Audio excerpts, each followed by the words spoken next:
Monsieur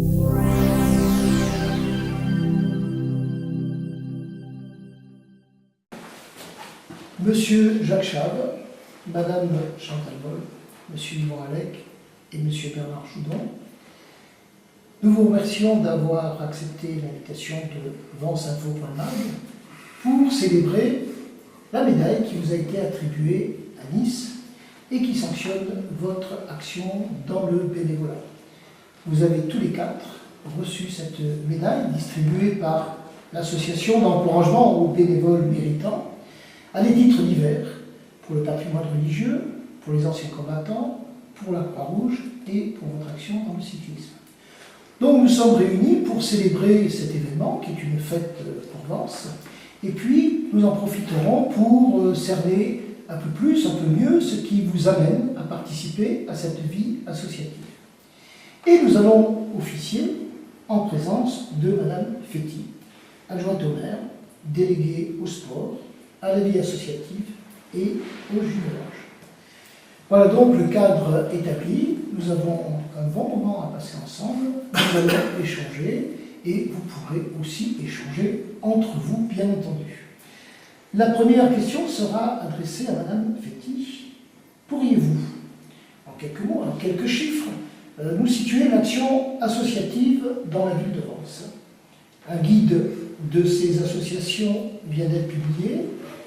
Pourriez-vous le présenter, nous dire où on peut se le procurer et ce qu'il nous apporte, ce qu'il révèle aussi de la vie associative à Vence, qui semble-t-il est en pleine profusion? Alors, ce guide, pour commencer, ce guide des associations n'avait pas été édité depuis 2007. Donc, je pense c'est vraiment une petite Bible, il est indispensable, moi je m'en sers presque tous les jours. Ça a été un travail assez important, ça n'a pas l'air comme ça, mais un travail important du service de la vie associative.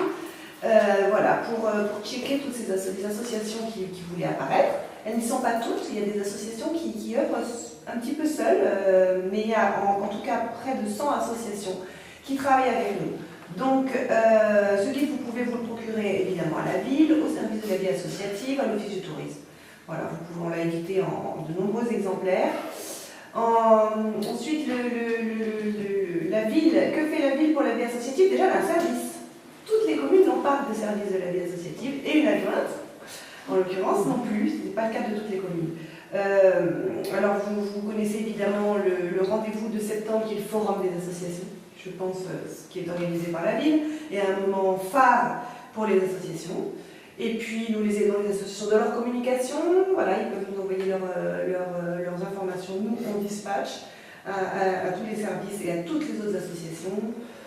Voilà, on est à leur disposition. Très bien, nous aurons à revenir sur cette vitalité, que je dirais exceptionnelle, de la vie associative sur Vence, au gré de nos entretiens. Alors, je vais procéder à un premier tour de table en vous posant à vous quatre médaillés une première question. Comment vient-on à la vie associative? Qu'est-ce qui motive pour nourrir un tel investissement? Est-ce qu'au départ, il y a une passion, il y a un désir de faire partager? Je vous laisse la parole. Oui, c'est une passion au départ de toute façon, puisqu'on a une passion de jeunesse éventuellement, qui nous ont amené à faire beaucoup de choses, et surtout à concrétiser dans la vie associative, suite à toutes les actions qu'on a pu mener avant d'entrer vraiment dans une association. Et moi, ce qui me concerne, c'est les anciens combattants au départ, l'Union nationale des combattants d'Afrique du Nord, qui s'appelle l'UNC aujourd'hui, mais qui dépendait de l'UNC de 1918, qui avait été créée par Clémenceau et Père Brottier.